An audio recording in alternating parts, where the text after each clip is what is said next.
Hello everybody, welcome to Geometry. Today we are going to talk about the auxiliary set, how to actually use it for proof and what does it actually mean. So let's go ahead and get started and let's see if I can find that button first of all. Oh, here we go. All right, so like as I said, we're going to go ahead and talk about how to introduce geometry figures to help us do a proof. So here's an example of what that means. So for example, let's say that we are given this figure on the right hand side where AB is going to be congruent to DC, and then we have AD is congruent to BC.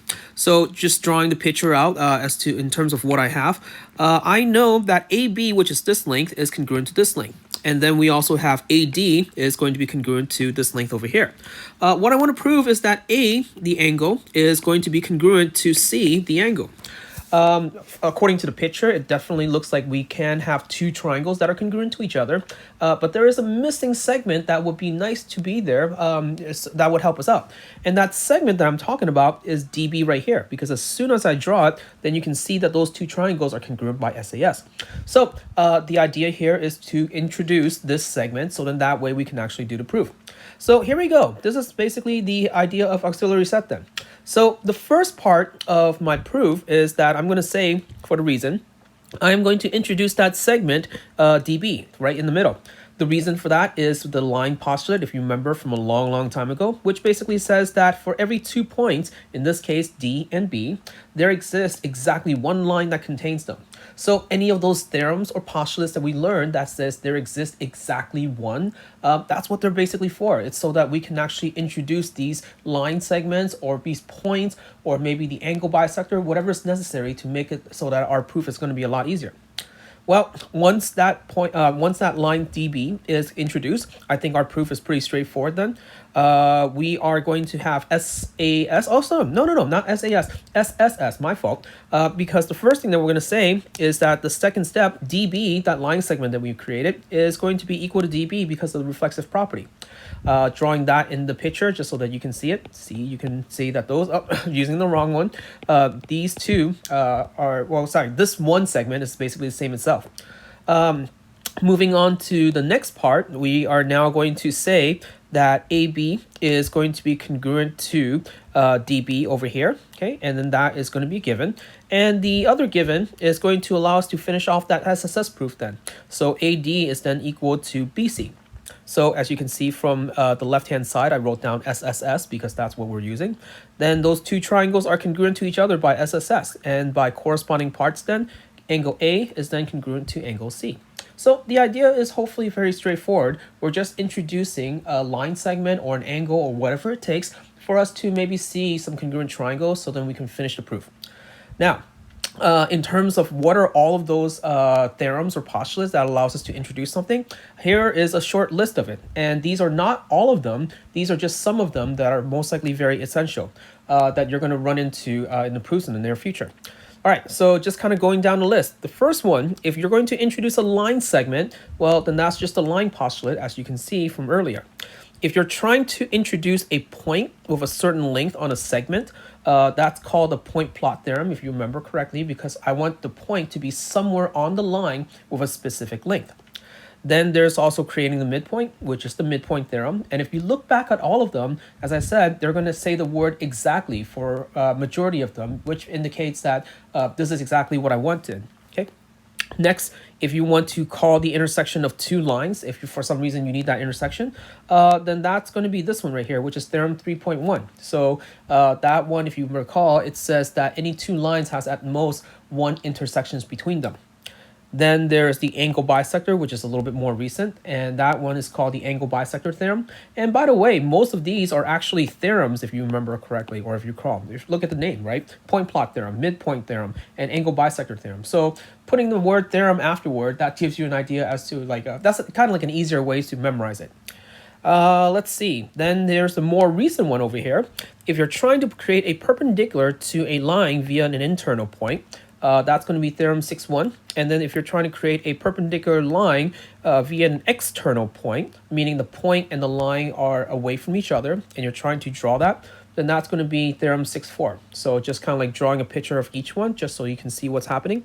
Well, the 6-1, you have a line and then you have a point that's on it and you're trying to create this perpendicular. So that is the theorem 6-1 that we're talking about, the internal point. But whereas if you have the line and then you have a point that's on the external, then you can still create a perpendicular, but that is going to be theorem 6-4. So that's the difference between the two. All right, so let's now look at a harder proof. This one is not something that you normally would have to do, but I would like to be able to show it to you so then that way you have like a kind of a better appreciation of this. So in this proof right here, what we're going to do is we're going to prove ASA via SAS. Okay? Proving ASA via SAS because we can technically, build off one another. So then that way, you can say that, oh, SAS didn't just kind of come out of thin air. It actually was derived from something else.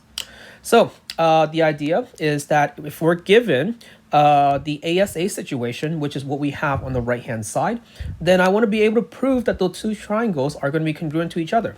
So you can see it that I have triangle ABC, which is located right here. Okay, and then you also have triangle DEF.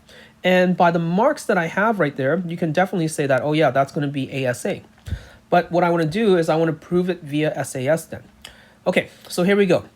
Now, this time I'm not going to write statement and reason because that's a little bit too lengthy, but hopefully you get the idea still and you're able to understand what's happening. So what I'm going to do is I am going to go ahead and say that, hey, BC and EF, they're not going to be the same thing, right? Maybe they're not going to be the same length. What I'm going to do is I am going to introduce point G on BC such that BG is equal to EF. So you can see now in my first picture right here, I am going to introduce a point G somewhere on the line BC such that that length of BG is the same thing as EF. Now it could be inside a triangle, it could be outside a triangle, it could be either case, doesn't matter. But as soon as I say that you have BG, which is this entire length, is equal to this entire length, then right there, I've created that SAS situation because you can see my side right here, my angle right here, and then my side right here. So by SAS, now I can say that those two triangles are going to be congruent. ABG is congruent to DEF. Yes, ABG, exactly. So then once the triangles are congruent, now I'm going to go ahead and talk about certain corresponding parts. And the one I want to look at specifically is BAG and angle D. Now going back up to the picture, BAG, that is going to be this big angle right here. And that's congruent to angle D that's over here, which makes sense because it's corresponding part. Well, now here's the tricky part. Angle D, if you remember correctly from the given, is also equal to BAC, which is the original angle. So what's happening is that BAG, the angle, is overlapping with BAC, right? And they share the same measurement according to what we have. Well, by the transitive property, then that means that those two are going to be the same thing, right? Angle BAG and BAC. And here is the trick part then. Well, if they are going to have the same measurement and they share the ray BA, then one must say that the segment, or actually not the segment, but the ray AG is the same as the ray AC. G and C are not necessarily the same point, so that is the most important thing. Just know that they are basically going to be the same ray for right now. Well, I want to force them to be the same, so that's where the next part comes in. So here in this next second to the last part, I'm actually going to say that G, the point, is the same as C, the point, because what's happening is both of those lines are going to intersect the bottom line right here, which is going to be BC.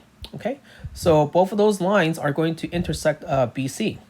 And then as a result, if you have two lines that intersect together, then that means that the intersection is at most going to be 1 point.